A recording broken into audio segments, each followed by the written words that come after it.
day with Impact as we give you positive affirmations, traffic updates, entertainment, fun trivia, and many more on Morning Impact. From 6 a.m. to 12 noon every day on High Impact 102.1 FM, your urban lifestyle station. And I know it's gonna be a lovely day. Hello there. Join us Mondays to Fridays, 7:05 a.m. for newspaper reviews, headlines, analysis, and comments on your urban lifestyle station. High Impact 102.1 FM.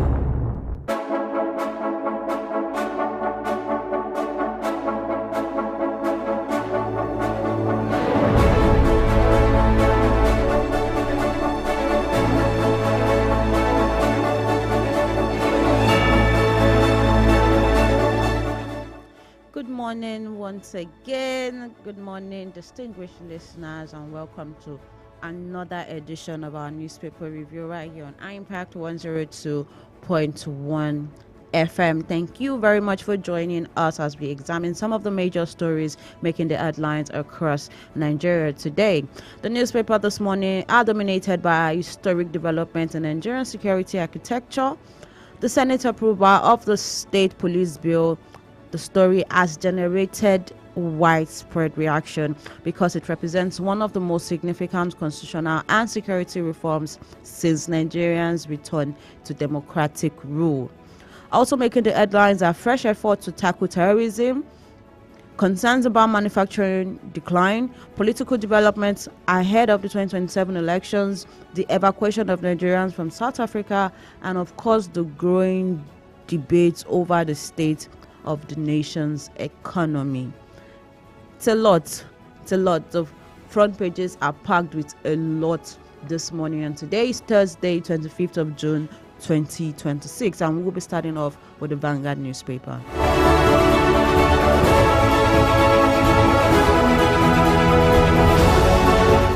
Before we start off with the Vanguard newspaper, my name is Arugundade Timitokwe, and you are on our Impact 102.1 FM. Major headline on the Vanguard newspaper this morning says, Senate passes State Police Bill. It's now Federal State Police Services, and we have about 4 riders to this story. Replaces NPF with Federal State Police Services, details tight safeguards against abuse by governors, shifts Nigerians from unitary to federal policing model, President retains sweeping powers to seize control during state breakdown. And that is on page 26 of the Vanguard newspaper.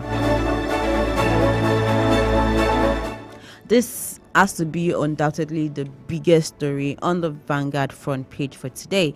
The newspaper reports that the Senate has passed the State Police Bill, paving the way for Nigerians to operate both federal and state police services. If you're listening to us right now, you can also join us live on YouTube at Impact 102.1 FM. You'll see what is going on in the studio, and of course join the conversation by calling us in 090-7224-5018, and you text us via WhatsApp or SMS 090-7224-5018. Now moving back to state police reform. For decades, Nigeria has operated a centralized policing structure through the Nigerian police force. However, we are seeing increasing insecurity across different parts of the country, and it has fueled arguments that a single police structure is no longer sufficient to secure a nation of over 200 million people. And I believe that this thing should have been done a long time ago. We are too many for us to just have one centralized police reform.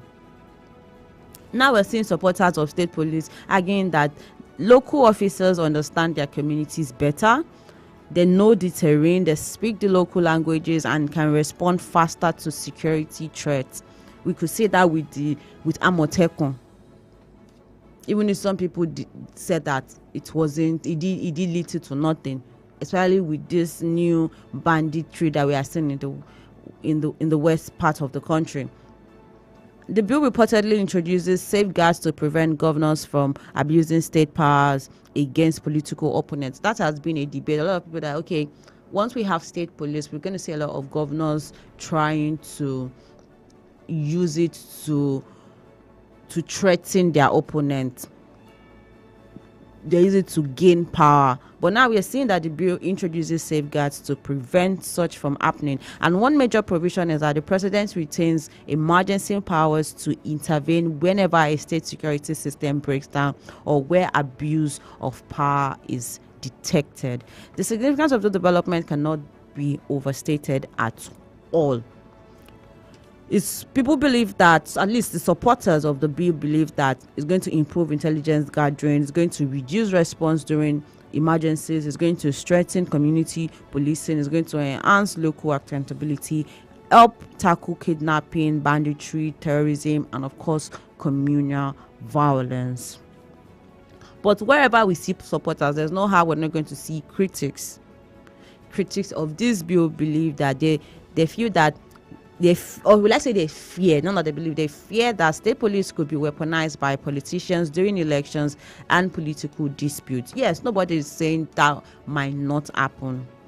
But as the bill passes through the constitutional amendment process, we Nigerians will be watching closely to see whether it ultimately delivers the security improvements we have long demanded for. You can get that story on page 26 of the Vanguard newspaper. Moving on to another story, we have anti-terror action. FG orders banks orders to freeze assets of terrorism financiers. We're seeing that the federal government is intensifying effort to disrupt the financial network that sustain terrorism. But no, the question a lot of people ask is that, who are these people that finance terrorism, and what is the aim towards financing terrorism? According to Vanguard, banks and financial institutions have been directed to identify and freeze assets linked to individuals and organizations suspected of financing terrorist activities. Why have they not been doing this since? The banks actually need to come and answer this. Why have they not been doing this for a long time? Why is it that, and why is the government even just talking about it? Why have they not spoken about it since even when it started? Like, since how many years ago that it started? Why are we just hearing something that they're just trying to do it now? Security experts often note that terrorism survives not only through weapon but through funding. There's no how they're going to get the weapons if they're not funded. There's no how they're going to strive if they are not funded. And without money, terrorist groups they struggle to recruit members, to purchase arms, to coordinate attacks, and to sustain operations. So if there's no money, I don't think they will be able to do anything. So how have they been getting their money? And the government strategy, therefore, it targets the economic lifeline of criminals and extremist networks. Shouldn't they have targeted this? Shouldn't have been like the first thing? Because everybody knows that without money, there's no how they're going to like sustain the whole thing. Analysts are saying that this approach aligns with international anti-money laundering standards and could strengthen Nigeria's reputation in global finance compliance. However, of course, transparency and due process remain important to ensure innocent individuals are not wrongly affected. It's very important, actually very, very important. You can get that story on page 5 of the Vanguard newspaper. Federal government orders banks orders to freeze assets of terrorism financiers, and that is on page 5. Moving on, we have back to criminals. You can run but can't hide. Yes, you can run but you cannot hide, and this is coming from to criminals, and that is on page 8 of the Vanguard newspaper. Beneath that, we have Man confirms Vanguard newspaper's data showing 1.9 trillion decline in credit to manufacturers. Okay, and that is on page 20. Beside that, we have again NDLEA bust multi-billion naira Met lab, arrest Mexican and 4 Nigerians. I'm going to take that again. NDLEA bust multi-billionaire Met lab, arrest Mexican and 4 Nigerians, and that is on page 9. This is a very it's quite sad, and it's also a very good story, because busting that kind of multi-billionaire Met lab, it's very huge, and we're seeing a lot of things. Like, we see more good news from the NDLEA, them catching them, busting them. We see a lot of good news from the NDLEA, and it's like it's one of the only industry that is actually striving in the country. The National Drug Law Enforcement Agency, it has been cracking down a lot of drug trafficking networks, and according to this report, operative undercovered a major Met laboratory and arrested a foreign national alongside 4 Nigerians. We know that Met remains one of the most dangerous illicit drug globally. It has devastating consequences for both users and the community. And this discovery, it shows that Nigeria is still struggling against international drug syndicates that use our country as a production and transit hub. Security experts have reportedly warned that proceeds from drug trafficking often fund other criminal activities, including organized crime and violence. And that story, you can get it on page 9 of the Vanguard newspaper. Beside that, we have 2027. Nobody gives power, you must take it, Wike tells PDP. Nobody gives power, you must take it, Wike tells PDP. The Minister of Federal Capital Territory, Nyesom Wike, reportedly advised opposition politicians that political power is not handed over voluntarily but must be won through effective organization and, of course, strategy. This statement comes as political parties begin positioning themselves for the 2027 general election. Of course, observers believe that political realignment, alliances, and internal party negotiations will intensify over the next year as preparation gather momentum. Nobody gives power, you must take it, Wike tells PDP, and that is on page 11 of the Vanguard newspaper. Right above the nameplate, we have federal government, Jenkins at war over electricity sector debt. We are seeing this again.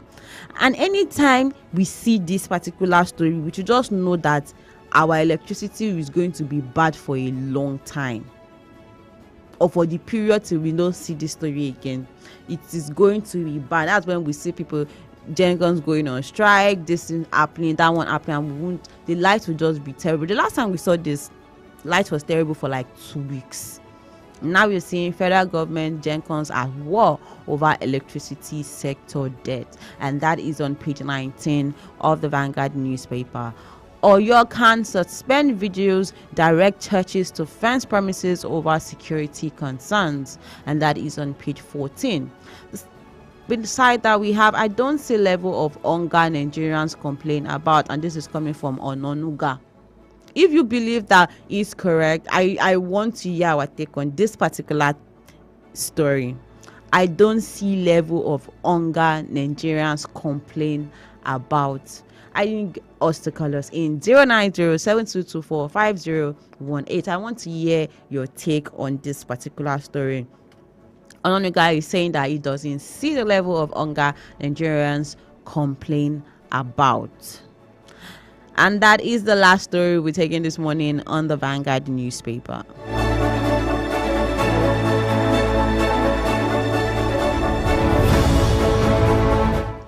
Moving on to the Punch newspaper. Major headline on the Punch newspaper this morning says State Police Bill lands in state assemblies. State Police Bill lands in state assemblies, and we have 3 riders to that story.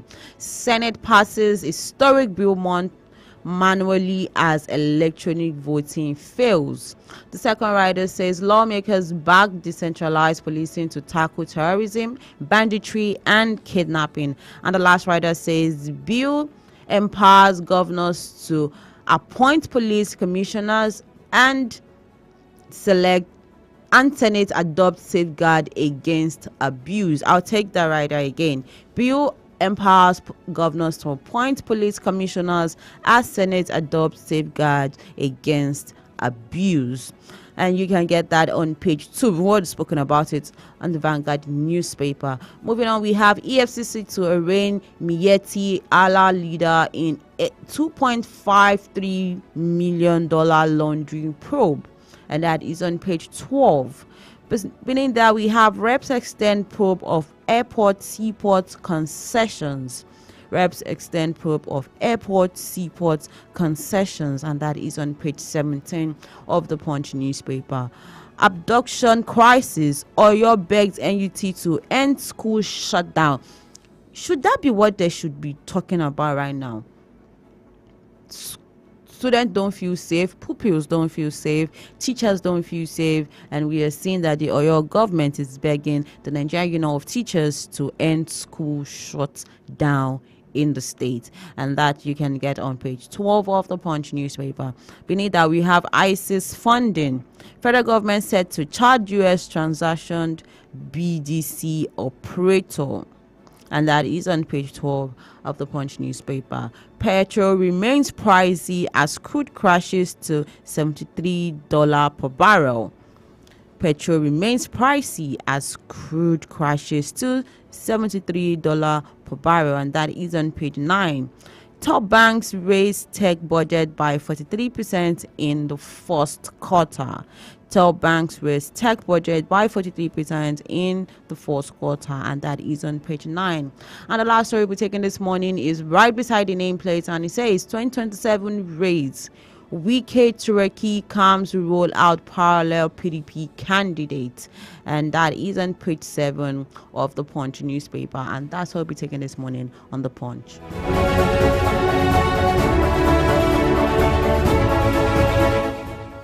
And that's what we'll be taking for the first half of the program. And we'll be going on a quick break. And when we are back, we'll be able to analyze the remaining 2 papers. And of course, the phone lines are still open for us to call in and join the conversation. I want to hear your take on these issues, because these are issues that are affecting every single one of us. In the Vanguard, we are seeing that Ononoga is saying that I do not see level of hunger Nigerians complain about. And I'm not a lot of people that are hungry.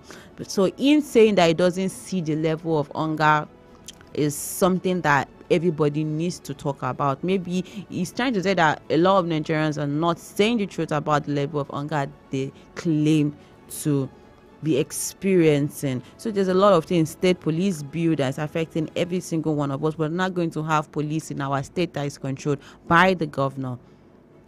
I'm sure people want to talk about that. I'm sure you want to talk about that. You don't need to shy away from it. 09072245018. I'll take that again. 09072245018. Do not go anywhere. I'll be right back.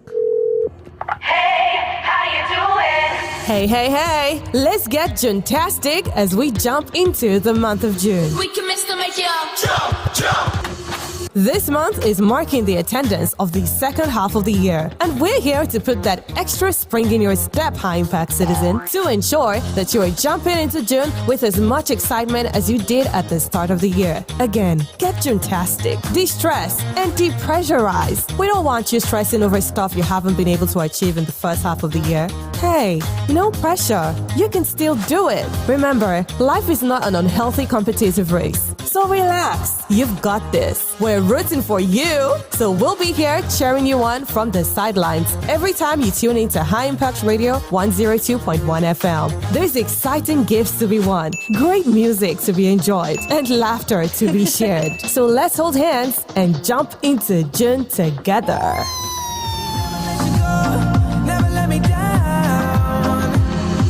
Hey, High Impact. Hi, how may I help you? How long does it take for the moon to travel around the Earth? Listen, I'll tell you.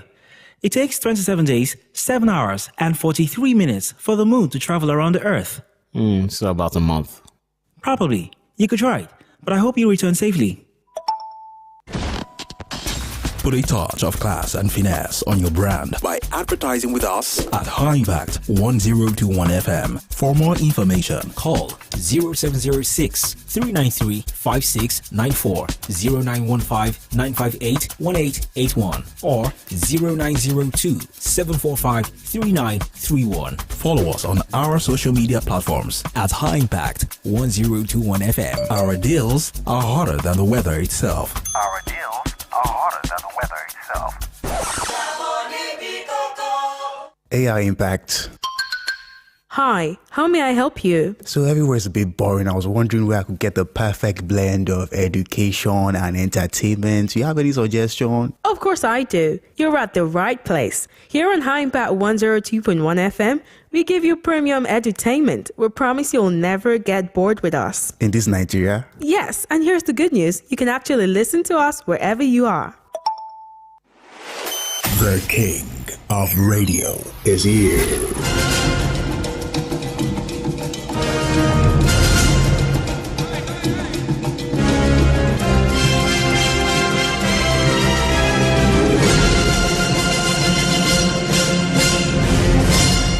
High Impact 102.1 FM. Welcome to High Impact Planet Amusement Park, Resort and Hotel, Nigeria's world-class destination where excitement lives and memories never fade. Located along the Lagos-Ibadan Expressway in Ibafo, Ogun State, discover over 60 thrilling rides and attractions. Get to feel the rush and joy everywhere you turn. From coaster adventures to fun indoor games, it's the perfect spot for family time, school excursions, and unforgettable days out. Planning a team outing or corporate retreat? Enjoy our conference rooms and team bonding spaces designed to make every moment worthwhile. And when it's time to relax, unwind in our comfortable hotel rooms and service apartments with delicious meals. Because what we give is a complete experience. This is where magic happens. This is where memories are made. High Impact Planet. Fun just got real. Send us a DM on Instagram at High Impact Planet NG or call 0814-229-9509 to book your experience today. Secure the future.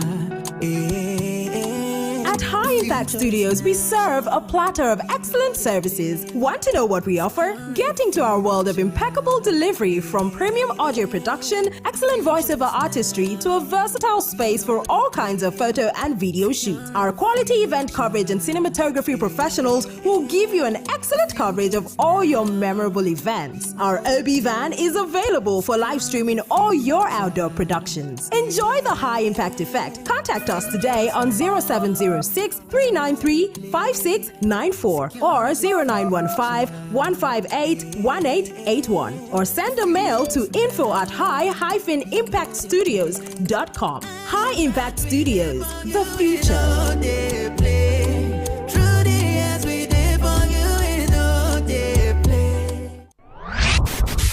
This station is powered by the future. Hey, High Impact. Hello. How many wonders of the world are there? There are 7 wonders of the world. Oh, thank you, High Impact. You're welcome. Give it a 4. Your true urban lifestyle station. High Impact 102.1 FM.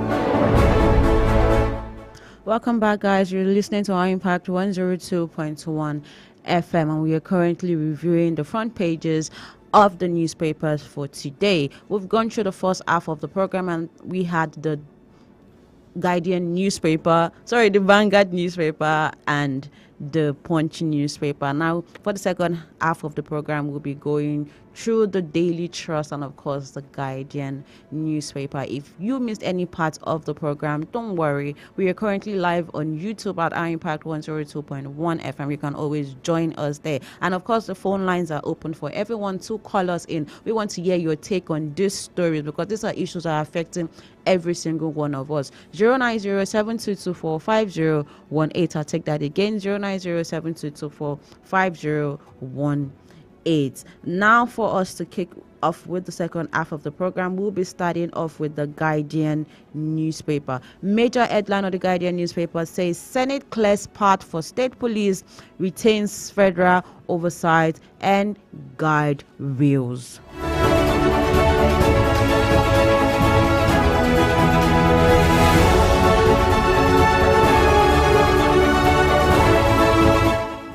This is a major story because we've seen it on the Vanguard, we've seen it on the Punch newspaper, and they are the major headlines on all the papers this morning. And according to the paper, the new arrangement seeks to balance local policing authority with federal oversight.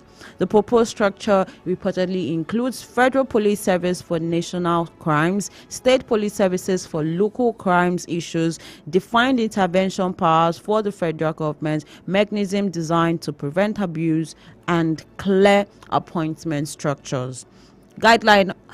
The Guardian highlights concerns that have longer accompanied the state police debate, and this include fear that state governors could use local police forces against political rivals. To address such concerns, lawmakers have reportedly incorporated oversight mechanisms and intervention triggers into the framework. So they're trying to say that you do not need to fear that governors are going to use this to override their political opponents or use it to bully people. They're saying that this power that we are giving the state governors is going to come with them having someone that will checkmate them.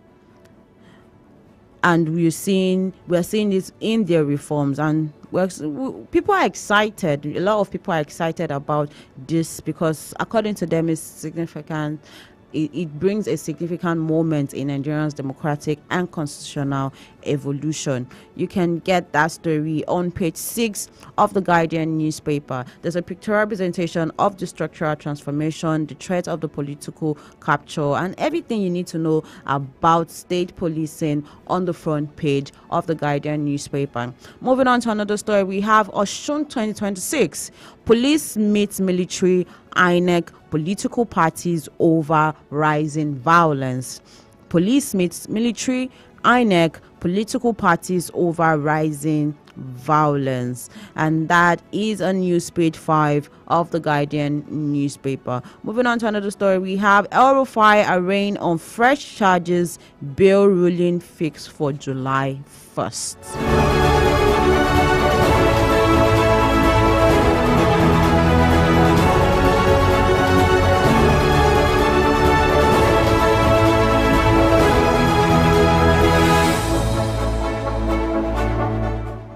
We've been seeing a lot of stories about El Rufai, ICPC not wanting to release him. Now we're saying that he has been arraigned on fresh charges. And you can get that story on page 2 of the Guardian newspaper. Moving on to another story, we have credit to manufacturers down by 23% to 6.6 trillion naira as capacity utilization drops. We have a call right now. Let us take the call. Hello, good morning. Hello, good morning. This is Victor from Maryland. Victor, thank you so much for calling us. What's your take on the stories that we've been going through on the front pages this morning? Yeah, I mean, it will be for the policing, having policing, the state government controlling the police in different states. I mean, of course, we know that humans will always be humans and they would always want to use power in the wrong way. But it's beyond the policies. Nigeria is known for creating policies, but will the federal government be true to their words to follow these things? If any state government uses it to bully opponents, can we say, let that governor step down with immediate effect? Because if we start to just create policies without backing them up with strong punishments, we will only just see people abusing power. Thank you very much. So you believe that there should be a punishment for whoever decides to bully their opponents with the power that they have bestowed upon them with this state police that we are seeing right now? Exactly, a very strong one, very, very strong one to scare them away from trying to do anything selfish. Okay, thank you very much for calling, Mr. Victor from Maryland. Do have a lovely day. Very much. You too. Oh, that was Victor talking about the state policing. There's a lot. People have a lot to say about the state police. There's some people that are in support. Like he is saying that if there's going to be anything about the punishment for state governors when they decide to use their power to bully or to threaten, they should tell them to step down. That is his own opinion. Tell state governors to step down when they bully people with the power they've given them with the state police, and that's a good one for him. Moving on to another story we have. Let students return to schools or your government urges NUT. We've talked about this on the other papers, and I don't think it's something that they should be talking about right now, because insecurity issue are still not been looked into. So opening schools now is just them like making students more vulnerable to attacks. But we are seeing it on the front page of The Guardian. Let students return to schools or your government urges the Nigerian Union of Teachers, and that is on news page 5 of The Guardian newspaper. Xenophobia. Federal government evacuates another batch of Nigerians to South Africa. It's a very sad one. It's actually very sad that we've gotten to the point where we have to evacuate our people from, it's not even from country outside our continent, a country in our continent. And those people have faced a lot of attacks, violence, deaths, just because they decided to move to another country, living there legally. Anybody that is there illegally, of course, should be brought back to the country, but not at the point that they have to kill them, they have to beat them up, they have to do on things that we can't even talk about, just because you want them to leave your country and protect your jobs, like they say over there.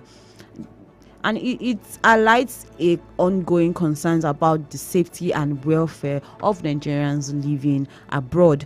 Diplomatic engagement between both countries are expected to continue as authorities seek lasting solution.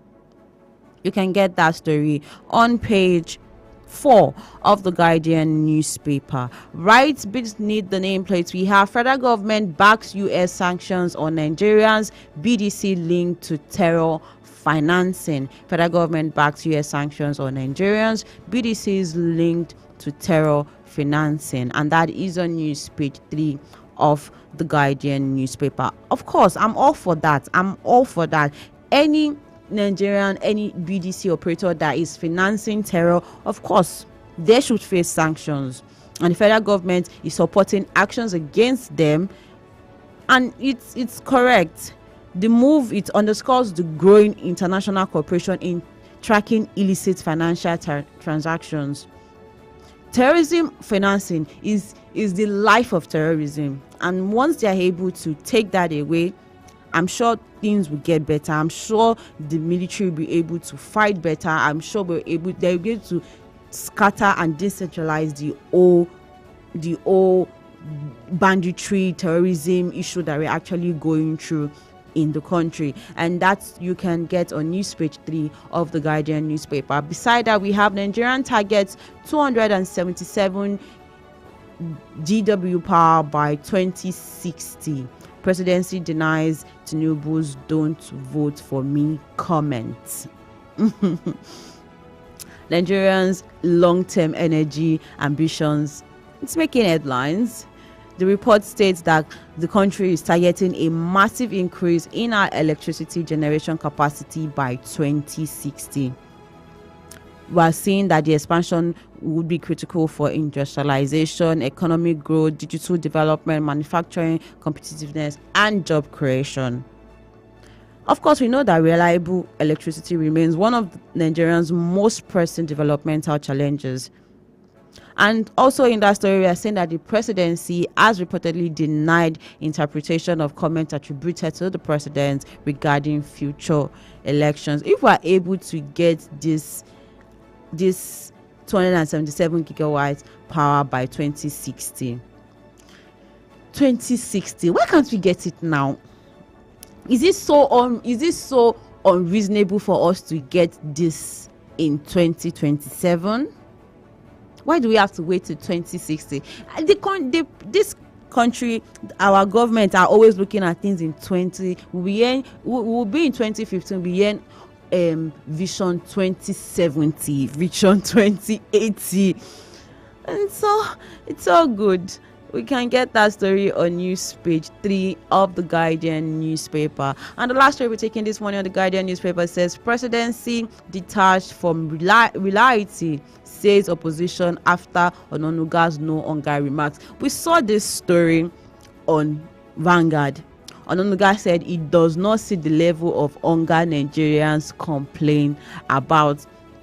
Now on Guardian, we are seeing that people are saying presidency detached themselves from reality, says the opposition, after Ononuga's no hunger remarks. Like, what do you mean by there's no hunger in the land? Like, you do not see the hunger Nigerians are talking about? Like, have you come to the street? Are you seeing how people are surviving? We are seeing good things on paper, but our reality is totally different. It's honestly different. Presidency detached themselves from reality, and this is coming from the opposition, and that is on page 3 of the Guardian newspaper, and that's what we're taking this morning on the Guardian.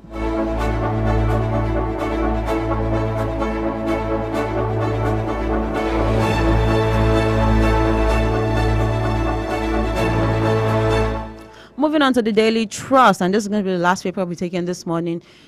Major headline says State Police gains ground as Senate passes bill. We've talked about this. State Police gains ground as Senate passes bill, and you can see some of the story on the front page of the newspaper, and you can continue reading on page 3 and 4 of the Daily Trust newspaper. Moving on, right beneath the nameplate, we have 2027 PDP candidates to sign agreements against defection. We're seeing a lot of parties do this.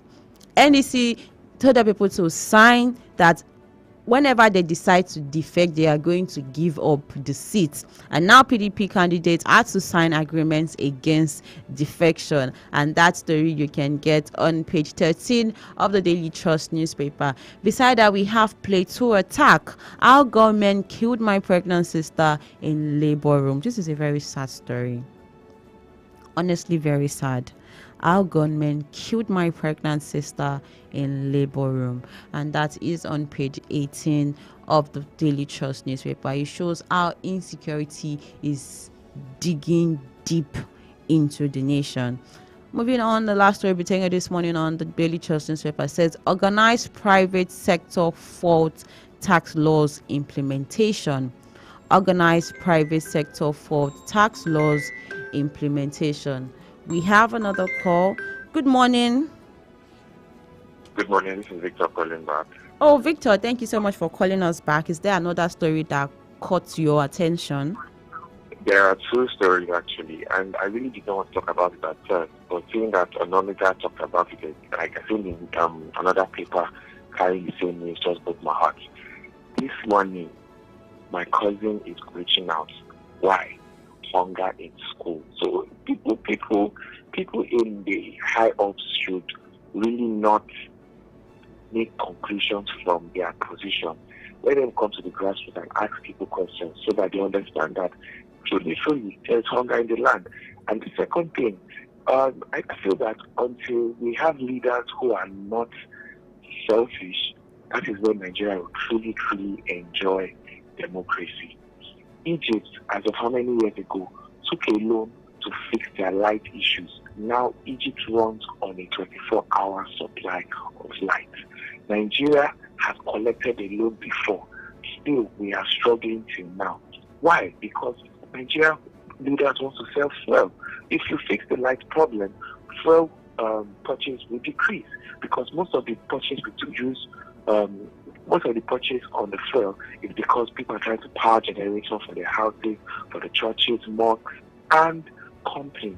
So they don't want to lose. But the problem now is, when are we going to start having leaders who will stop being selfish and decide that, you know what, in my time, I want to see Nigeria great. Thank you very much. Thank you very much for that. We really appreciate your contributions this morning. And we hope that the government actually listens to you. And that was Victor again calling us to talk about the Ononuga, saying that he doesn't see the hunger that Nigerians are talking about. And we were reading the last story on the front page of the Daily Trust newspaper, and it says organized private sector for tax laws implementation, and that is on page 19 of the Daily Trust newspaper. And that's what we're taking this morning on the Daily Trust.